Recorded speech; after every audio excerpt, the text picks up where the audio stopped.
Student banking conference 2026 Tangail আয়োজিত আজকের এই অনুষ্ঠানের সম্মানিত সভাপতি,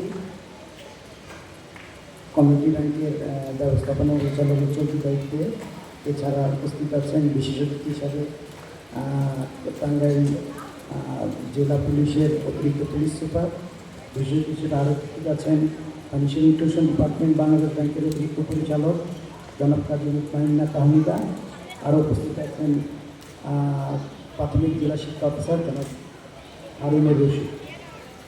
এছাড়া উপস্থিত বিভিন্ন ব্যাংক থেকে আগত কর্মকর্তাবৃন্দ এবং যাদের জন্য আজকের এই আয়োজন, আমার সন্তানতুল্য স্নেহের শিক্ষার্থীরা এবং তার সাথে বিভিন্ন স্কুল থেকে এবং কলেজ থেকে আগত শিক্ষক শিক্ষিকাবৃন্দ, আসসালামু আলাইকুম।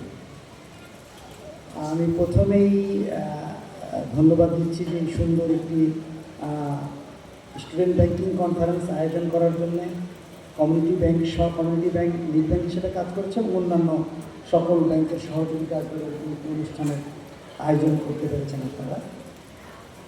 আসলে আমরা বাংলাদেশ ব্যাংক থেকে ফাইন্যান্সিয়াল ইনক্লুশন ডিপার্টমেন্ট আমরা নিরলসভাবে কাজ করছি। আগে এটা আমাদের স্কুল ব্যাংকিং কনফারেন্স নামে ছিল। আমরা স্কুল ব্যাংকিং কনফারেন্স করতাম প্রতি বছর। এবছর থেকে আমরা নতুন করে জানি যে আমরা গাইডলাইনটা একটু সংশোধন করেছি, পরিমার্জন করেছি এবং সেখানে স্কুল ব্যাংকিংটাকে আমরা একটু আওতা বাড়িয়ে এটার সাথে কলেজ এবং বিশ্ববিদ্যালয়গুলোকে যুক্ত করার জন্য আমরা এটাকে 25 বছর পর্যন্ত নিয়ে গেছি। যে আগে একটা অ্যাকাউন্ট 18 বছর পর্যন্ত এই বিশেষ ধরনের ব্যাংকিং সুবিধার মধ্যে থাকতো এই হিসাবগুলো, সেগুলোকে আমরা 25 বছর বয়স পর্যন্ত সে একই রকম সুবিধা রেখে আমরা সেগুলিকে একটু বাড়িয়েছি। এর পেছনে আমাদের কিছু কারণ আছে।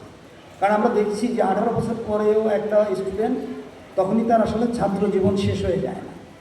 তাদের স্কুল ব্যাংকিংটা সে অ্যাকাউন্ট একটা বিশেষ ধরনের সুবিধাপ্রাপ্ত অ্যাকাউন্ট, আমরা জানি এটাতে কোনো ধরনের চার্জগুলি ব্যাংকগুলো আরোপ করে না সরকারি ট্যাক্স বা ভ্যাট ছাড়া।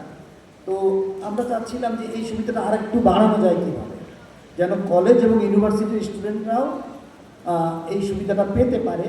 সেই জন্যই কিন্তু আমরা এটাকে 25 বছর পর্যন্ত নিয়ে গেছি। আপনারা একটু ফিরে তাকাই, আমরা দেখি যে আসলে আজ থেকে 30 বছর আগে বা 40 বছর আগে যখন আমরা ব্যাংকিং করতাম, আমাদের চিন্তাভাবনা কী ছিল যে ব্যাংক মানে কি, ব্যাংক বা ব্যাংকের শাখা একটা নির্দিষ্ট স্থান থাকবে, মানুষ আমরা সেবা নেওয়ার জন্যে ওই শাখায় যেতাম যে আমরা ব্যাংকিং সেবাটা নিব। কিন্তু আজকে 2026 কিন্তু আমরা সেই ধারণা থেকে বের হয়ে চলে এসেছি। কীভাবে বের হয়ে চলে আসছে? আমরা কিন্তু এখন সেবা নেওয়ার জন্য ব্যাংকে যেতে হয় না, ব্যাংক আমাদের দোরগোড়ায় চলে এসছে। দেখেন, আমরা কিন্তু এজেন্ট ব্যাংকিং করেছি, আমরা মোবাইল ফিনান্সিয়াল সার্ভিসেস করেছি, আমরা সাব ব্রাঞ্চ মডেল করেছি। এগুলি করেছি আমরা ব্যাংকিং সেবাটাকে মানুষের দোরগোড়ায় নিয়ে যাওয়ার জন্য। আমরা এখন ইউনিয়ন পর্যায়ে, গ্রাম পর্যায়ে ব্যাংকিং সেবা কিন্তু পৌঁছে দেওয়ার চেষ্টা করছি। আপনি আজ থেকে খেয়াল করেন, আজ থেকে 30 বছর আগে কী ছিল, আপনাকে একটা অ্যাকাউন্ট ওপেন করতে গেলে একটা ব্যাংকে যেতে হতো এবং শুধু তাই না, ওই ব্যাংকে যার অ্যাকাউন্ট আছে তাকে আপনাকে সাথে করে নিয়ে যেতে হতো, সে আপনার ইন্ট্রোডিউসার হতো, তারপরে আপনি একটা অ্যাকাউন্ট ওপেন করতে পারতেন। এখন কিন্তু আপনি ঘরে বসে একটা অ্যাকাউন্ট ওপেন করতে পারেন। এটা আপনারা সবাই জানি যে আপনার যদি একটা এনআইডি কার্ড থাকে, আপনি একটা ছবি তুলে, আপনার নিজস্ব একটা ছবি তুলে আপনি একটা আমরা যদি কেওয়াইসি আমরা চালু করেছি, আপনি ঘরে বসে কিন্তু একটা অ্যাকাউন্ট ওপেন করতে পারছেন। তো বাংলাদেশ ব্যাংক প্রতিনিয়তই কিন্তু আমরা কাজ করছি যুগের সাথে তাল মিলিয়ে, যে আমরা কিভাবে ব্যাংকিং সেবার আওতায় মানুষকে আরও বেশি পরিমাণ সম্পৃক্ত করতে পারি। তার জন্যই কিন্তু ব্যাংকিং সেবাগুলিকে আমরা মানুষের দোরগোড়ায় নিয়ে যাওয়ার জন্যে এই যে যত রকমের আয়োজন, যে বললাম যে মোবাইল ফিনান্সিয়াল সার্ভিস, আমি বিকাশ বলি, রকেট বলি, নগদ বলি, আপনি আজ থেকে 20 বছর আগে আমরা চিন্তাই করতে পারতাম না যে এক জায়গা থেকে টাকা দিনে দিনে বা প্রতি 1 মিনিটের মধ্যেই টাকা এখান থেকে টেকনাফ থেকে নিয়ে চলে যাবে। কিন্তু এখন সম্ভব। একটা লেবার যদি সে টেকনাফে কাজ করে, সে যদি তার পরিবার যদি তেঁতুলিয়াতে থাকে, সে যদি মনে করে যে বিকালবেলা টাকাটা পাওয়ার পর আমি আমার পরিবারের কাছে পাঠাবো এবং সেই টাকাটা দিয়ে আমার পরিবারের লোকজন চাল ডাল কিনবে, সেটা কিন্তু সম্ভব। তার মানে ব্যাংকিং প্রতিনিয়ত চেঞ্জ হচ্ছে। আমরা সেই চেঞ্জেসের সাথে বাংলাদেশ ব্যাংক একাত্মতা হয়ে কাজ করছি। অধিকতর সম্পৃক্ত করার লোকে আমরা আজকে অনেকগুলি কথা এসেছি, আপনারা জানেন। ক্রিপ্টোকারেন্সি নিয়ে কথা হয়েছে, ডিজিটাল কারেন্সি নিয়ে কথা হয়েছে, আমরা সাইবার সিকিউরিটি নিয়ে কথা হয়েছে। আমরা 2031-এর মধ্যে ক্যাশলেসের দিকে যাব। আমাদের একজন শিক্ষক বলে গেলেন যে আমরা আমাদের যে এই যে টাকা ছাপানোর খরচ অনেক, এটা আসলে আমরা জিডিপির প্রায় 3.74% আমাদের হচ্ছে কস্ট অফ ক্যাশ। এটা কয়েক হাজার কোটি টাকা, মানে এটা টাকার অঙ্ক, বৃহৎ একটা। এবং এই টাকা ছাপানো, তার পরিবহন, তার সিকিউরিটি সব মিলিয়ে অনেক। আমরা যদি ক্যাশলেসের দিকে যেতে চাই তাহলে আমাদের এখন থেকেই এই যে আমাদের যে শিক্ষার্থী আছে, ক্ষুদে শিক্ষার্থীরা আছে, তারাই কিন্তু তারা স্মার্টফোন ব্যবহার করতে পারে। তারা এখন থেকেই তাদেরকে আমরা ব্যাংকেবল করতে চাচ্ছি যে তারা যেন একটা ব্যাংক অ্যাকাউন্টের মাধ্যমে শুধু ব্যাংকের সাথে সম্পৃক্ত না, তারা সব ধরনের কার্যক্রম এর মধ্যে যেন তারা সম্পৃক্ত হতে পারে। এই একটা অ্যাকাউন্ট দিয়েই শুধু যে শুধু সঞ্চয় করবে তা না, তাকে ব্যাংকিংটা শিখতে হবে পুরোপুরিভাবে। তার জন্য আমরা কাজ করছি। আমরা আরও কিছু কার্যক্রম বাংলাদেশ ব্যাংকের আমাদের ফাইন্যান্সিয়াল ইনক্লুশন ডিপার্টমেন্ট থেকে করছি। আপনারা জানেন যে আমরা জাতীয় পাঠ্যপুস্তক্রম বোর্ড যেটা আছে এনসিইবি, তার সাথে যুক্ত হয়ে আমরা ক্লাস 3, ক্লাস 6, ক্লাস 7, ক্লাস 8 এবং ক্লাস 9 এই 5টা ক্লাসের 5টা চ্যাপ্টার আমরা যুক্ত করেছি, যেটা আমরা আর্থিক সাক্ষরতার অধীনে এই কাজটা করছি, যেন বাচ্চারা স্কুল থেকেই এই জিনিসগুলোর সাথে সম্পৃক্ত হয়। ফাইন্যান্সিয়াল লিটারেসি যা তাদের মধ্যে গ্রো করার জন্য এই কাজগুলি আমরা করছি।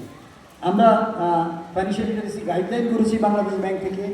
আপনারা জানেন যে ব্যাংকগুলো কাজ করছে, এটা প্রতিটা ব্যাংক এবং প্রতিটা ফিনান্সিয়াল ইনস্টিটিউশন প্রত্যেক বছর তাদের একটা নির্দিষ্ট পরিমাণ অ্যাওয়ারনেস প্রোগ্রাম করতে হয়।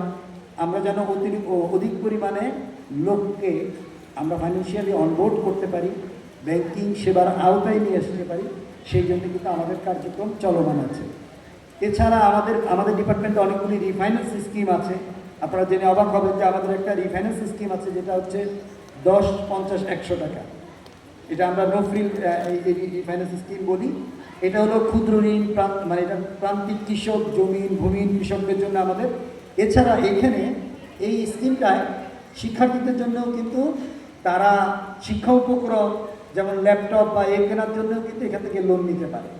এবং কোনো শিক্ষার্থীরা, আমরা এই যে 25 বছর পর্যন্ত শিক্ষার্থীদের কেন এই স্টুডেন্ট ব্যাংকিংয়ে নিয়ে আসলাম, এটার পিছনে কিন্তু আমাদের কিছু যৌক্তিকতা আছে। আমরা দেখেছি যে এখন অনেক সংখ্যক স্টুডেন্ট এখন বিদেশে পড়তে যায়, এবং যারা বিদেশে পড়তে গেলে তাদেরকে একটা ব্যাংকে কিন্তু একটা স্টুডেন্ট ফাইল ওপেন করতে হয়। এবং আমরা চাচ্ছিলাম যে একটা ছেলে 18 বছর হয়ে গেলে তার অ্যাকাউন্টটা সেভিংস অ্যাকাউন্টে চলে যাবে, আবার যখন সে পড়তে যাবে তখন আবার তাকে স্টুডেন্ট ফাইল ওপেন করতে হবে। এখানে একটা গ্যাপ যেন তৈরি না হয়, এই জন্যই কিন্তু আমরা 25 বছর পর্যন্ত একটা স্টুডেন্টের অ্যাকাউন্ট যেন ব্যাংকের সাথে তার এই সম্পর্কটা থাকে এবং অ্যাকাউন্টটা থাকে। এবং সে যখন বিদেশে পড়তে যাবে তাকে অন্য কোনো ব্যাংকে যেতে হবে না, ওই ব্যাংকেই সে একটা স্টুডেন্ট ফাইল ওপেন করে তার এই বিদেশে যাওয়ার প্রক্রিয়াটাকে চালিয়ে নিতে পারবে। আমরা দেখেন যে আমরা নতুন একটা সার্কুলার করেছি গত বছর, যে 1 ব্রাঞ্চ 1 স্কুল ক্যাম্পেইন। এটাতে আমাদের টার্গেট ছিল যে আমাদের বাংলাদেশে প্রায় 11,000-এর উপরে আমাদের ব্যাংকের শাখা আছে, এবং উপশাখা যদি সাব ব্রাঞ্চ বলি সেটাও প্রায় 5,000-এর কাছাকাছি। তাহলে আমাদের শাখা এবং উপশাখা মিলিয়ে 16,000। আমরা চেয়েছি এই 16,000 শাখা এবং উপশাখা একটা করে শিক্ষা প্রতিষ্ঠানকে, তার নিকটবর্তী শিক্ষা প্রতিষ্ঠানকে ট্যাগ করে এই যেন ক্যাম্পেইন করে, তারা যেন অ্যাওয়ারনেস প্রোগ্রাম করে, এবং তারা যেন এই বাচ্চাদেরকে মাত্র 100 টাকা দিয়ে একটা অ্যাকাউন্ট ওপেন করে।